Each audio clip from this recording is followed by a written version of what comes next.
Ba't to? Ano? Nananaginip na naman to. Trudis! Trudis!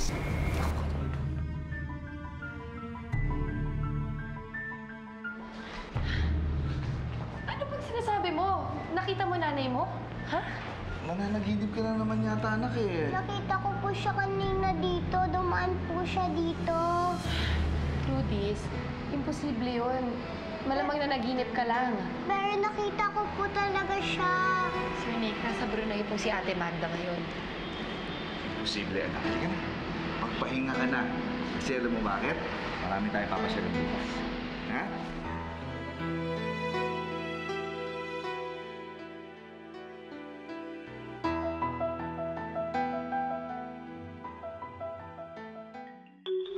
Hi! Uy! Sana dito na lang pala kami ni Sugar. Ganda-ganda ng kwarto. Total, lagi ka naman mag-isa. Nasaan ang iyong asawa?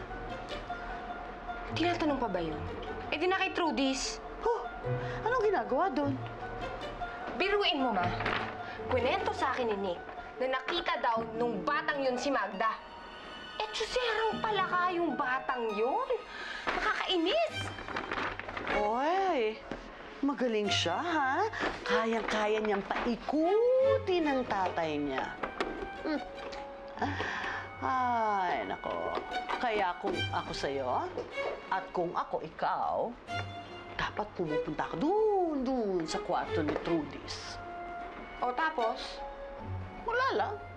Papakita ko lang na concerned ako kay Trudis o kaya papakita ko rin na nagsiselos ako. Dapat si Nick ginagamitan ng emotional blackmail. Na sa ganon, nakukuha mo lahat ng gusto mo. Pwede mo, ma. Matutulog na ako.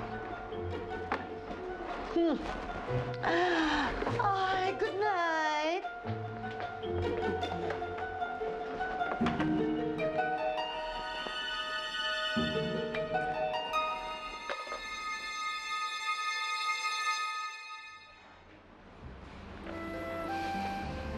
Sir Nick, hayaan niyo na ho yung nangyari kanina.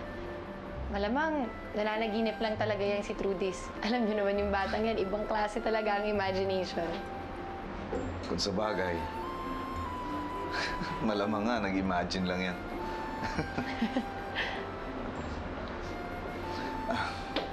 Paano? Baka napapagod ka na. Matulog ka na dyan at mauna na ako sa kwarto ko. Dito na muna si Trudis, ha? Sige Teka, po. pwede bang halikan ko muna? Oo naman.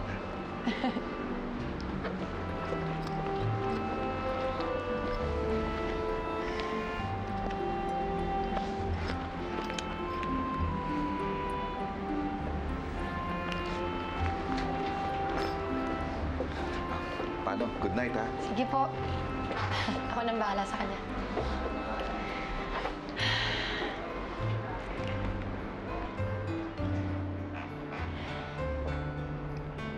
Hello? Nay. Baka ho may mabalitaan kayo dyan tungkol kay Magda. Nakita daw ho kasi siya dito ni Trudis kanina eh.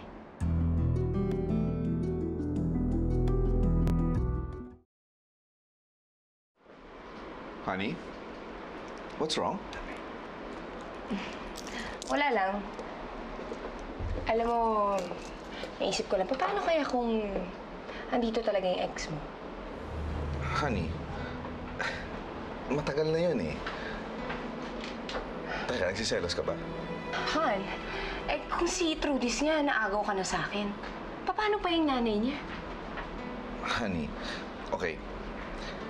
Unang-una, hindi ako naagaw ni Trudy sa'yo. Okay? Pangalawa, alam mo naman you're my one and only love. Diba? Alam mo yun? Promise? Promise.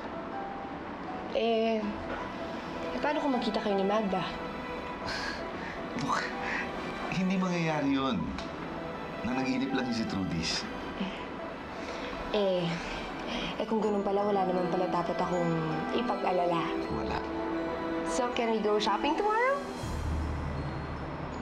tomorrow? Yeah. Nick, buong araw mo na sinamahan si Trudis ngayon. Pwedeng ako naman bukas?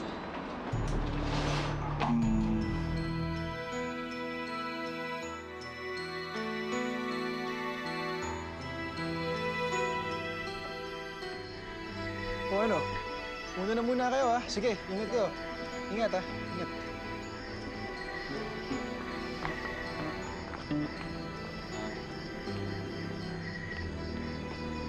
Uy! Minsan, anong ginagawa mo? Gabing-gabi na, kanina pa sarado tong farm. Anong ginagawa mo dito? Wala. Huwag mo akong pansinin. Pwede ba yun? Ano nga problema mo? Alam ko na. Si Ronnie. Naungusan ka na naman, no? Susunod sa Hong Kong. Paano mo nalaman? Wala. Naisip ko lang. Ikaw kasi ang bagal-bagal mo, naunahan ka tuloy. Tsaka, alam mo, si Ronnie. Ibang klase dumiskarte yun. Pangalan pa lang, ibang klase na yung dating. Kung ayaw mo makasabay siya sa panliligaw kay Sed, may isa ka pang pwedeng ligawan. Si Ma'am Honey. At saka dun, wala kang kahirap-hirap dun.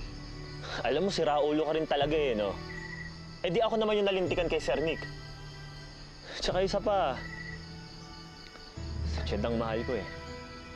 Bakit sa tingin mo ba, pag nalaman nila kung sino ka talaga, tingin mo ba hindi ka masisira sa kanila? Ewan ko. Hindi ko pa yun naiisip sa ngayon. Basta ang alam ko, hindi ako makapapayag na may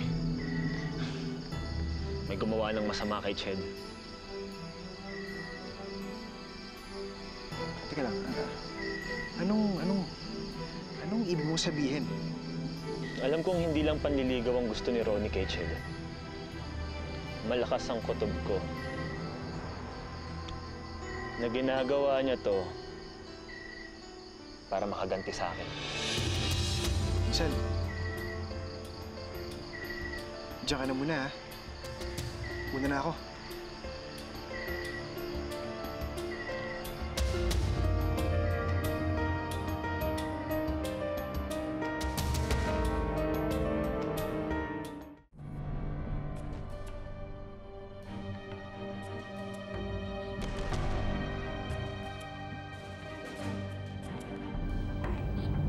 Nanay? Nanay? Nanay?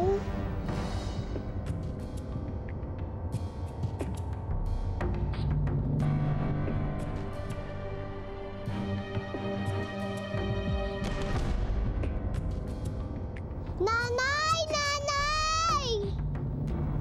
Nanay!